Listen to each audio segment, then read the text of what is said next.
Hello, and a warm welcome to our show, Love Athletics. In this program, we bring you the latest highlights from our sport with expert input from different continental areas. And we're delighted to have back with us today Kenyan journalist James Wokabi. Hello, James. Lovely to see you again, and a big thank you for joining us. Hi, Anna. Nice to see you again. I am glad to be here. Thanks for having me. Thank you. So today's program will be in two parts. Part one will focus exclusively on dissecting the London Marathon, in particular Sebastian Sawe's magic 1:59:30 world record. And in part two, we will review the world relays and other highlights from our sport over the past fortnight. So here we go with the London Marathon held on 26 April. What a race. Now, two men broke the mythical 2 hours barrier. Winner Sebastian Sawe in 1:59:30 and debutant Yomif Kejelcha 1:59:41, while third placed Jacob Kiplimo 2 hours 00:28 was also under the previous world record of 20:00:35 by the late Kelvin Kiptum. So, James, let's break this historical race into all its various parts, examining all aspects.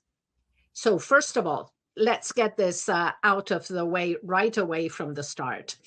Yes, there have been a high number of Kenyan athletes testing positive for doping, including Ruth Chepngetich in 2025, who just a few months earlier, in October 2024, had set the women's world record in Chicago.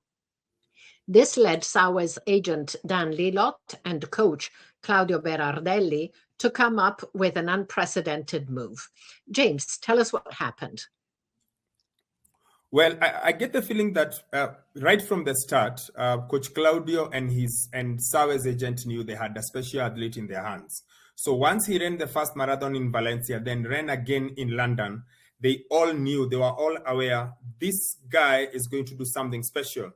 So they decided, based on the recent ongoings with Kenyan athletics, I mean, when you think about the guys who've tested positive, Albert Coril, you think about Ruth Chepngetich, all these top marathoners, they knew we are going to do something special, but we needed to have a lot. We need people to have faith in it. We need people to be beyond any kind of doubt. So they went out there and they said, please test me as many times as you can. So that was Sawe in the lead up to Berlin Marathon last year. And his agent went a step ahead and said, guys, we need to do this. And his sponsor, Adidas, said, you know what? We are going to pay $50,000. You will decide when we do the tests, how often we do the test, what time we do the test, what kind of test.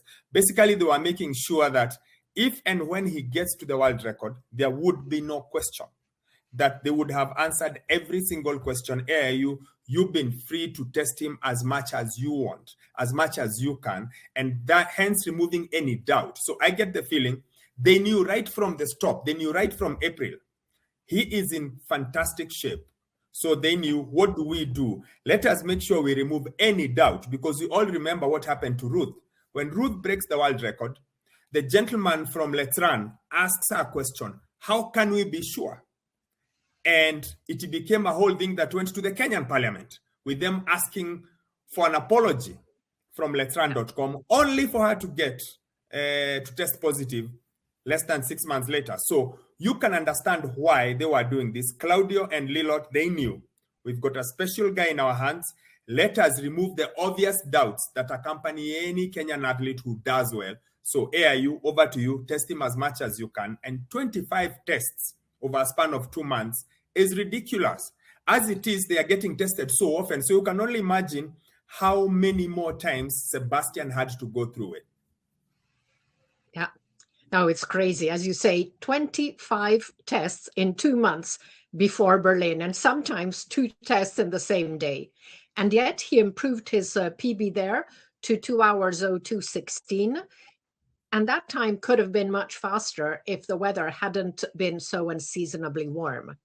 So that is really quite amazing. He continues to be tested very, very often, not quite as much as in the 2 months before Berlin, but still a very high number of tests. So now that these important facts have been cleared, let's take an in-depth look at the London race. So in Berlin 2025, Sawe had won by almost 4 minutes. But it was a very different story, as we saw in London this year, as 3 athletes dipped under the previous record. And in particular, I think we need to speak about Ethiopia's Yomif Kejelcha, who was making his debut at the distance. And he remained with Sawe right up to kilometer 41. Sawe told the BBC after the race, approaching the end, I was feeling strong and my fellow Ethiopian was so competitive. I think he was the one who helped a lot. We helped each other. He was trying his best. I was trying my best. Finally, in the last moments, I was stronger. If it was not for him, maybe the world record was difficult. Now, let's not forget that Kejelcha held the indoor mile world record between 2019 and 2025, the half marathon world record from October 24 to February 25. He's twice the world indoor champion at 3,000 meters, double outdoor world champion at 10,000, double silver medalist at 10,000 meters. So he definitely is one of the most complete runners ever. And his performance was amazing to all of us, but also to Kejelcha himself, who after the race told USA's National Public Radio, this is so crazy. Marathon is much easier than the half marathon. Now, Ethiopian journalist Haile Xavier Adanom sent us this video about Yomif's fantastic bittersweet debut. Let's take a look. Today I want to discuss about Yomif Kejelcha. You might say that because I'm an Ethiopian, but because, you know, there are certain factors that really needs to be discussed. One, Yomif has done this for the very first time. It's his debut and running a marathon debut under 2 hours. That's 1 hour, 59 minutes and 41 seconds. It is nothing short of a miracle by itself. Yeah, but the reality is now he's just late for 11 seconds and then most people will not give the due credit for him. That's really makes me feel sorry for him, and I wish to know what he really feels. I'm 100% sure that, you know, he's gonna do great things going forward. He might break the records again and again, but this is a one-time only issue, you know that. So he just missed this iconic history by 11 seconds, and I really feel sorry for him.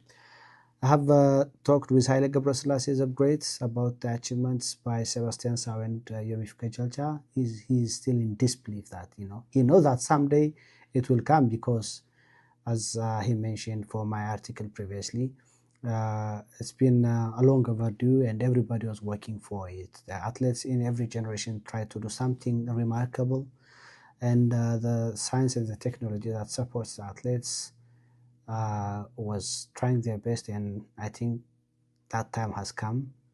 But what we were not ready for is just to see a sub-2 marathon in one place and twice.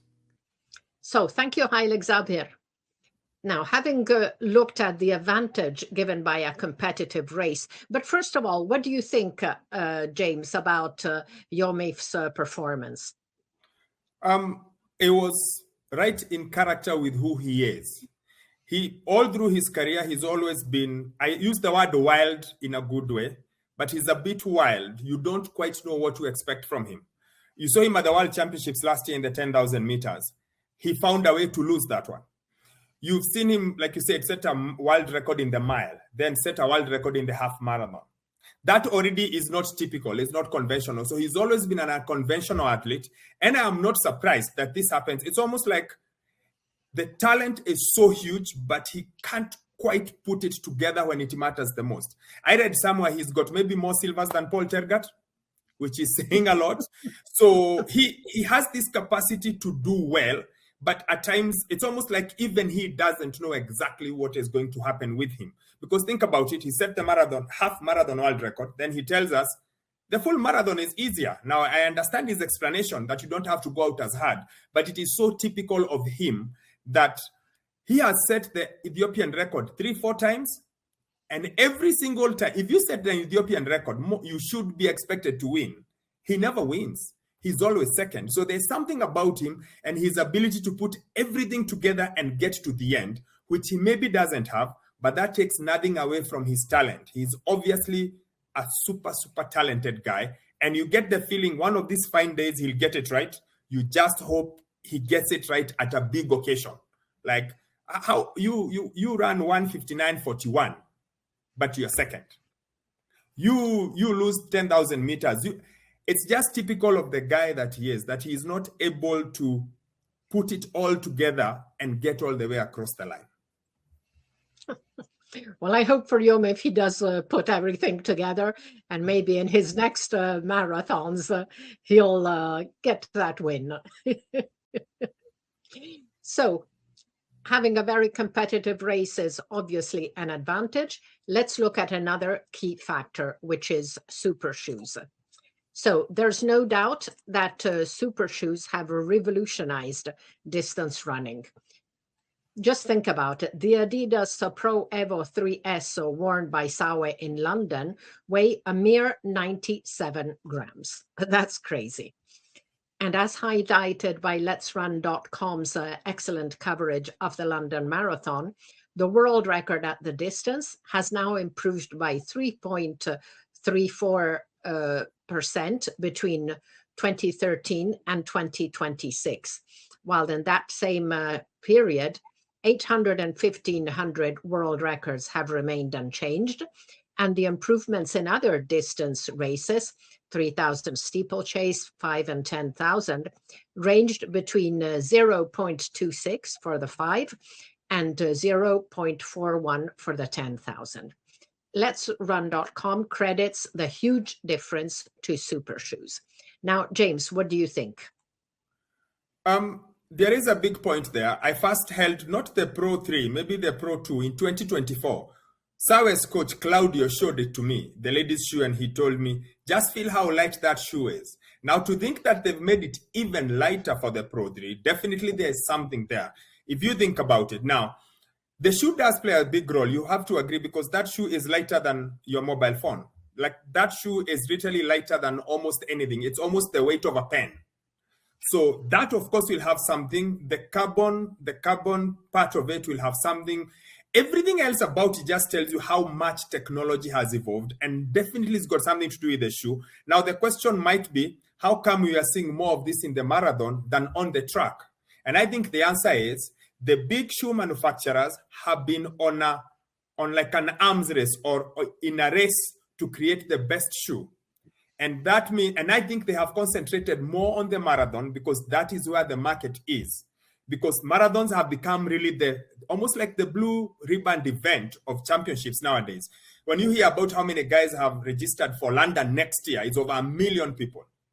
So because of that, I also think there's a huge market where these shoes are concerned, not because of the pros or the elite athletes, but because of recreational athletes. And as a result, I think the shoe companies have been on a fight to make sure who goes to the top. And they probably have paid a lot more attention on the running shoes for road running, for longer distances, because I think ultimately that's where the money is. That's where the big market is.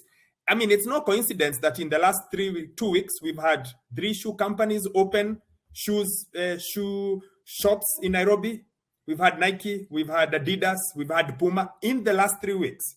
There has got to be a connection there. And I think they are all focusing on the recreational athlete. So, and the recreational athlete wants to run 10 kilometers, 15 kilometers, half.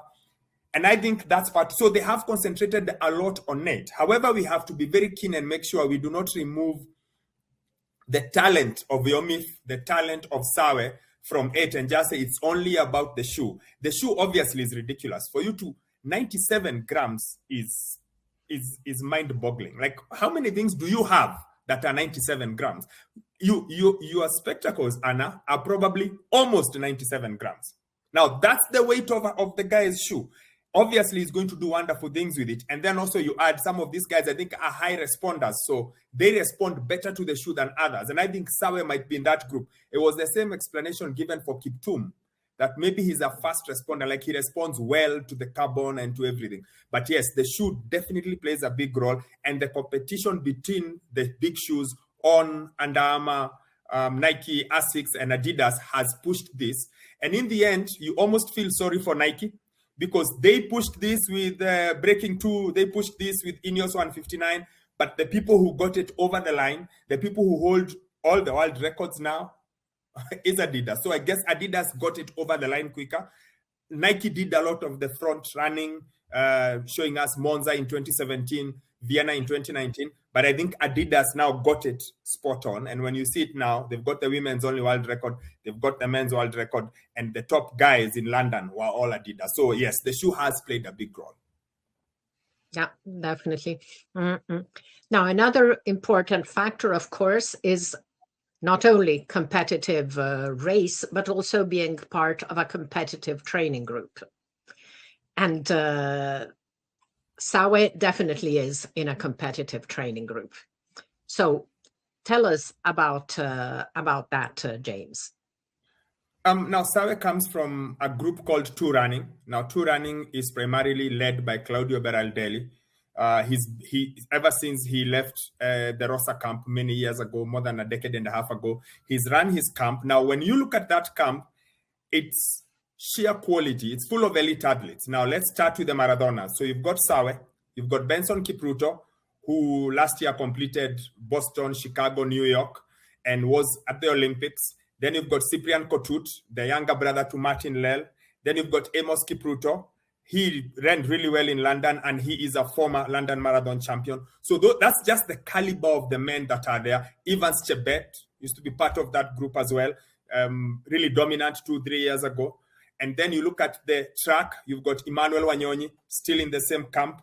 You've got Fanuel Koech, the new young man in 1500 meters, also in the same camp. So wherever you look in that camp, you're just seeing quality. But especially with the marathoners, if those are the guys you're going out on long runs with, I think that is going to be a big part. So yes, the competitiveness of it, and of course, Berardelli's been around Kenya. I think he understands the Kenyan athletes more than any other coach, local ones included, because he was coaching Martin Lel back in the mid-2000s. So all his experience all the way to now, I think he also understands, he's able to see what's happening. And once he's got a group that is doing well, it becomes easier to also get new talent, because everyone wants to go where there's a winner. So the group is really, really, really good. The training group, of course, is excellent. I think on the day of the race, also he got lucky. And he said it there, he got lucky in the sense, first, the weather was excellent. So the weather is excellent, the shoe is excellent, and then Kejelcha goes with him for that long. So the longer Kejelcha goes with him, the race becomes now, I think it stopped being a world record, it stopped being a record chase, it's more, I have to beat Kejelcha. So he had a pacemaker, literally, or he had someone to chase him until the last mile. And I think that competitiveness of the race also helped. And part of it also, and I don't know whether I'm correct, Kejelcha did not know what to expect. So Kejelcha, again, like I said, was just going. He was just going, because if he had run 1 or 2 marathons, he might have been able to look and say, what's going on?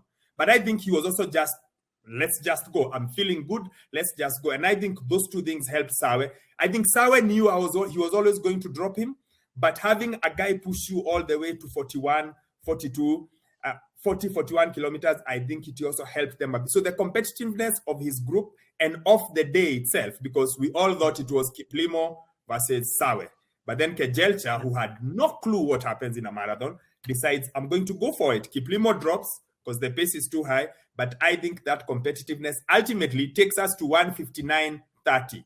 If Kejelcha doesn't go with him, I think he breaks the world record, but I'm not sure he goes 1:59:30, maybe 1:59:50, or maybe 2:0:00. But because he has to beat Kejelcha, so he just kept going. And Kejelcha went all the way to kilometer 41. So in the end, I think I've had this from marathoners before, where they say everything must be perfect on the day for you to break the world record. So if you go back to Paul Tergat in Athens, he missed his water at the Olympics. That was it, his special water. You come back to Eliud trying to break the world record in Berlin, his insoles come off, and that's it. But every once in a while, everything that needs to fall in place falls in place. Now it's up to Sawe to see it home. Yeah, absolutely. As you say, a lot of pieces of the puzzle falling into place for it to be a perfect race. And there's also another aspect, which is nutrition, because that also contributed to Sawe's performance.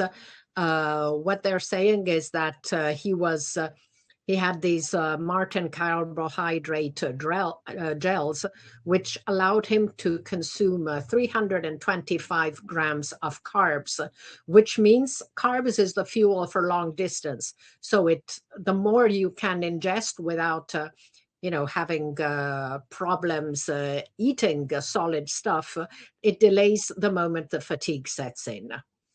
So how important was that aspect, James?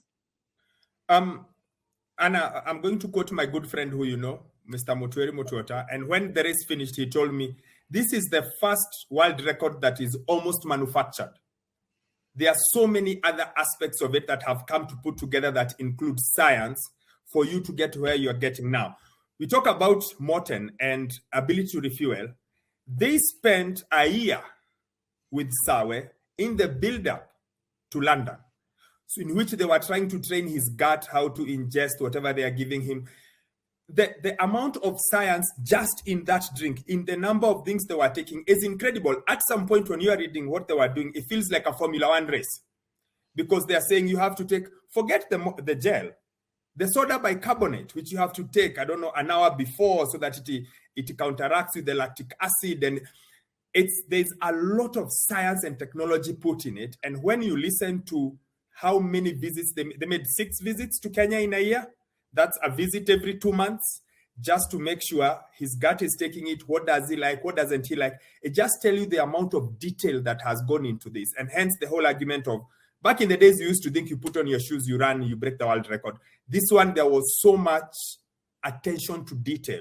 So we are talking about soda bicarbonate, we're talking about carbohydrates gel, we're talking about the gel that is normally in some of the painkillers so that it's absorbed easier in your body. And all these things had been planned all the way to the end.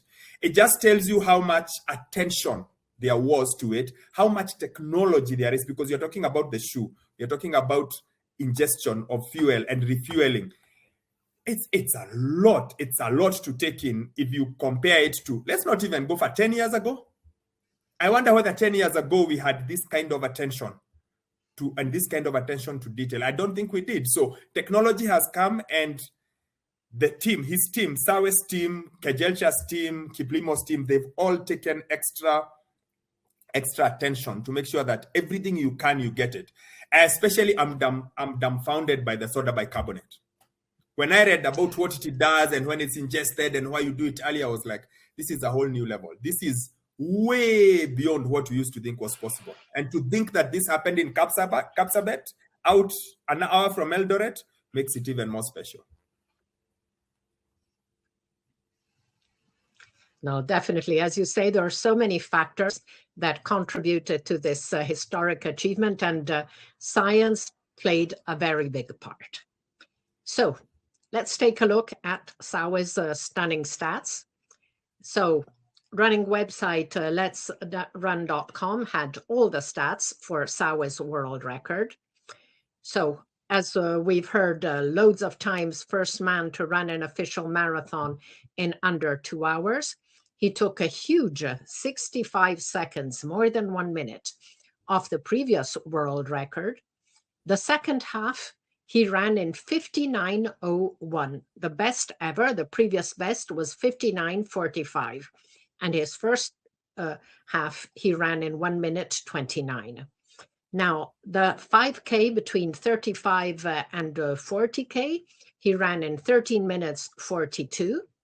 His final 12.195 kilometer, he ran at an average of 4 minutes 23.3 mile pace. which would give a 1 hour 55 marathon pace. And the 24th mile, he ran in 4 minutes 12. So really amazing stats. The second part of the race especially was quite stunning. So James, the figures really say it all, don't they? Yes, and I knew he was talented. I can give a disclaimer. 2024, when we were doing work for the Olympics, Coach Claudio Berardelli, we were arguing about Tigista Sepa. And I told him I was surprised with how well she had taken to the marathon, and I thought it was unusual. And then he told me, if you are questioning Tigist, wait until Sawe makes his debut in Valencia. Then you will come back and tell me what you think. So I asked him why. He said, listen, he is a special talent. He hadn't run the marathon yet. He said, when he makes his debut, you will come back and ask me. So everyone in his camp at least knew that he was special. And remember, this is a guy who was a so-so athlete, 5,000 meters, 10,000 meters, nothing special. But once he ran the half, you saw the potential. So there is no doubting his talent. I think what he did was show us what he can do, was for us to then put numbers to it. So we know there's the talent, but can you put the numbers to it? That second half of that marathon is ridiculous. Again, give credit to Yomif, because Yomif stays with him. So they are pushing each other all the way to end, but still 59.01 is, I don't think we thought we would see that. They say the pace was 155 pace. Kiplimo spoke after and said he's certain 158 will happen. In one of the interviews after, he said 158 will happen. So it's just, I think, like you said, opportunity meets talent. Sawe is one of those super talents that Kenya produces every once in a while. You turn back and you see Rudisha, you turn back and see Kevin Kiptum, you turn and see Pamela Jelimo, where you cannot even explain just how or why that guy is the way he is. And then he's just coming at the right time. You've got your shoe, you've got your technology, you've got your refueling, you've got everything put together. And I think his temperament also helps him, because he's very calm, he's very quiet, he's very shy. And I think those characteristics help with the marathon in one way or the other. I don't know, I've never run 21 kilometers, but I can almost tell that his temperament and the long runs sort of just get along with each other. But those stats are ridiculous. That 5K between 30 and 35, 35 and 40, it would be competitive in a Diamond League meet. Yes, absolutely. Absolutely. It would be competitive, but he was able to do it on the road. Of course, the conditions were nice, the weather, the refueling, but in the end of it, those numbers, it's one of those things where you sit back and say, I was lucky enough. I was in Berlin when Bolt ran 9:58. Thanks to you, Anna. I was there when he ran 19:19. I was there when Rudisha ran 1:40.91. This is one of those moments when you are looking and wondering, is everything okay? Is the clock okay? Because it's mind-boggling. Though he showed us in Berlin, he showed us because he was right there until the last 4 miles. But it's another thing for you to go. I mean, we all celebrated Eliud when he ran 1:59.40. He went beyond, like he didn't push 1 second off. He went 10 seconds inside and said, listen, this is what it is. For you to do that in your marathon? Your fourth marathon?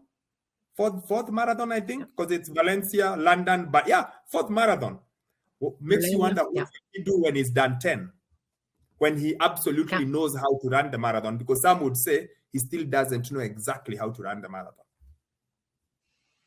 No, it does fantastic. So thank you, James, for dissecting Sawe's performance and the men's race. But let's look now at what happened when he arrived back home. So, James, tell us about Sawe's homecoming, from the water cannon salute at the airport to State House reception and celebrations in his native village. Anna, the best word to describe his homecoming is chaotic. Maybe the last time there was such attention to an athlete, again, we would have to go to Samuel Wanjiru and Pamela Jelimo in 2008.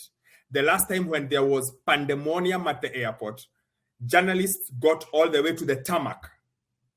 not the way, all the way to the tarmac. So it was absolute pandemonium, but in a good way, because I also felt like there was a need for people to appreciate what he's done, the moment of what he's done. So the airport, crazy, the water cannon, beautiful, because that's set for very special events.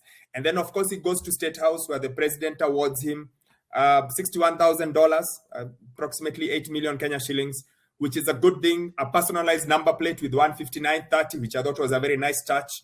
And then he goes home to his home county in Nandi, which is to the south, the west of the country. And again, even more celebration. And it's been really nice that he's been honored the way he's been honored. I, however, think it's the most uncomfortable he's ever been, because Sawe barely says a word. Sawe does not talk. He's media shy. He generally would rather stay quiet and humble, but he's had to talk through everything else. And I can only imagine how hard it has been for his handlers, because they kept trying to encourage him. You need to be able to talk a bit more. But then he was like, no, it's not his thing. He just wants to run and rest. So he's probably been the most uncomfortable man in the world, more uncomfortable than he was while chasing that 159.30.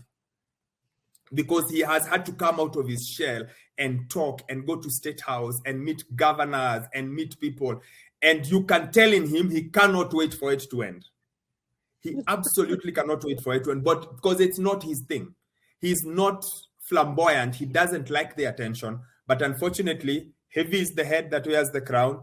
When you do what you've done, the president wants to meet you. Magical Kenya wants to give you awards and want to give you, everyone wants to talk to you. And I was actually speaking to one of his people at his camp and saying, you need to help him understand that this is the new normal for him. He has to learn how to engage. He may not talk a lot. He's not going to be Eliud Kipchoge, for example, but he has to learn how to give people just enough, because the whole world wants to hear from him. The whole world wants to know, who is this guy? How did you do this? But it's been a struggle for him. But then after what he did, he had to go through this. You have to take the good with the bad. And I think for him, this has been very uncomfortable. I can imagine, because I spoke to him at the World Athletics Awards at the end of last year. And okay, it was actually better in one-on-one setting, because he felt a little bit less uncomfortable, shall we say. But yes. I remember that in the press conference, it's really, he's not somebody who likes to be at the center of attention and to have to talk. But still, it was interesting what he said. So I hope he'll get a little bit, stay the way he is, because that's wonderful, but get a little bit more used to it. Yes, I agree. So now, in all the excitement about the men's race, we have delayed talking about the women, but that was also a fantastic race. Ethiopia's Tigst Assefa, who had set the world record in Berlin in 3 years ago, in 2.5 years ago, in 2 hours, 11:53 in a mixed race, won in London in 2:15:41, taking 9 seconds off her own women-only world record from the same race last year.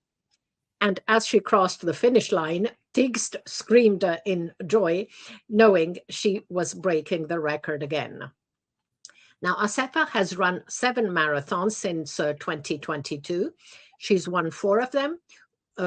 Outright world record, as we said, in Berlin 23, women only world record in London 25 and 26, and she never finished worse than second.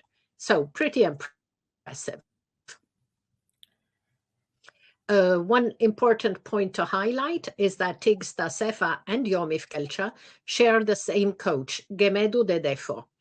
Now, James, we spoke earlier about Sebastian Sawe's high caliber coaching group, but Coach Demedo can also boast an impressive lineup of athletes. Yes, Anna, very, very, very special, because when you think that Kejelcha, it was his debut and he was prepared that well, when you just spoke about Assefa's CV, and it is ridiculous. I know she doesn't get spoken about a lot because the women field is maybe a lot more stacked than the men. Because when you turn, you've got Berizzo. When you turn, you've got Perez. When you turn, you've got Sifan. She maybe gets lost in the middle because the rest of them talk really well, and maybe she just sort of is quiet, doesn't talk as much, is not out there like the rest of them. So maybe she sleeps under the radar a bit, but her resume is incredible. And go back to who she is, an 800-meter athlete.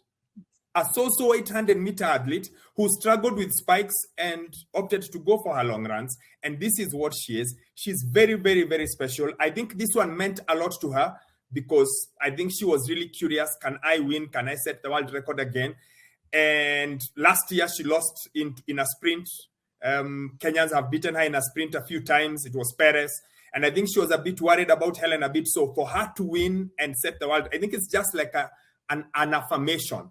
I still am the one because, and you have interviewed a lot of superstars. The bigger you are, I think the more insecure at times you are and vulnerable. You want to convince yourself over and over again. But she is a special, special, special athlete. I really wish she'd speak more in English because I'd like to understand more about her. She looks like a really, really nice person. And her tactics were excellent. She waited and she waited. And then when she went, you could tell, this is it, she's done it. So wonderful athlete. And to their coach, I think Kenya has Claudio. I think he's doing something similar in Ethiopia where he's just making sure his camp is constantly winning. And Ethiopia does need this. It's been a while since Ethiopia has had top marathoners. I know Tamirat Tola is the Olympic champion, but you need a bit more of that. I miss the days of Tirunesh and Meseret versus Vivian Cheruiyot. Like I miss that one where you knew it's really, really tough. So Tikist is giving us that in the women. And I think kudos to the coach because he also seems to have figured out how to prepare them for the marathon. Yeah, absolutely. And you mentioned Tamrat Tola. He's also coached by Gemedu, as is Sisai Lema among the men and Amane Berizzo among the women. And these are just the very, very top names. So yes. And exactly, it would be good if we could have some of that rivalry at the top back again, wouldn't it? Yes, and it would be really nice. Haile Tergat, Kenenisa, Eliud Kipchoge, Vivian Meseret, and Tirunesh. Yeah. You just want that. That's what athletics is. So you want to see Tigist versus Perez, Tigist versus Helen. You want to see it a lot more. In the men, maybe not so much, but you want more because I think the rivalry is what makes long distance running. And it's Kenya, Ethiopia. No disrespect to Uganda. But it's Kenya and Ethiopia in the long distance. It just adds something to it. Mm-hmm. So, as we said, the women's race was also historic because for the first time ever, 3 women ran below 2 hours 16. Helen Obiri clocked to 2:15:53 and Joycelyn Jepkosgei 2:15:55. Now, Obiri's time was a huge PB, almost 4 minutes better than her previous mark, which was from New York 2025. And here she ran for the first time with pacemakers.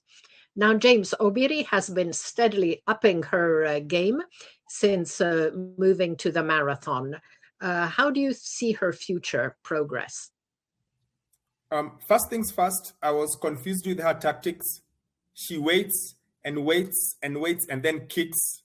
By this time, she went early. She went a lot earlier. And I kept wondering, is it that she's feeling so good? Or is it that she's not okay and she's trying to sort of attempt people to move? Because that's not her. She kicks, but she went slightly earlier. I'm not quite sure because a very fast marathon, she did something similar. She went early. I think it was in New York, but she went early. So I'm not quite sure what happened there. Of course, her PB was always going to come because she's running the classical courses, Boston and New York. It's the first time for her to run on a flat course. It's the first time for her to run with pacemakers. I just wonder how much more she can do because I've always seen her as a winner, as a championship athlete more than a time trial athlete. Like if you put for her people to compete with, she finds ways to win. She is very determined to win as opposed to let's just go flat out and see. So this was an interesting switch for her. I hope she can build on it. she's been running for a while. As you know, we go back all the way to 2014. So I'm not quite sure how much longer she has at the top. So maybe make the most of it. But it was good to see her get out of her comfort zone, get into a flat course, and we see how it happens. And I think it's something that the Maradonas who run in the US ultimately want to do. I spoke to John Corrill before Boston, and he said, this is maybe my last race in the US for a while. I want to go out to the flatter courses and see what I can do. So I guess it's something for you to see, okay, I've done it in Boston, I've done it in New York, I've done it in Chicago. Let me go to a flatter course and see what I can do. So Helen went out a bit confused with her tactics, but I guess maybe she was also just pushing, because I felt if it boils down to the last 500 meters, she will win. But she went too early. Not quite sure why. I haven't gotten a chance to speak to her and ask her what was going on. Was it that you felt good, or did you try just something different to see how it goes? Not quite sure, but I hope she can run another 2:15. But I think ultimately her main strength is to win. If it's a race that needs a win, I think she wins more than she chases her first time. Thank you, James. So before we close our chapter on the London Marathon, let's look at some facts and figures from the race. So the 2026 edition took back from 2025 New York Marathon the official record for the most finishers in a marathon, with a huge total of 59,830 runners completing the race. And among them were several super champions from other sports, including Formula One champion Sebastian Vettel, who ran an excellent 2 hours 59:08. Five-time Olympic track cycling champion Laura Kenny, 3:45:05, and four-time Olympic sailing champion Ben Ainsley. Now, another aspect of the London Marathon is that it's not only a sporting event showcasing excellence and grassroots participation, but it's also a massive fundraiser. And this year's edition broke new barriers. So while the final total will only be announced in September, already on May 1st, over 87.5 million pounds had been raised for charities, surpassing the previous record of 87.3 million pounds set at last year's edition of the race. So huge congratulations to all the impressive people who finished the race and those who helped them raise a record amount of funds for various charities. So that concludes part one of today's program with James Wokabi. Thank you, James. Thank you, Anna. Thanks for having me.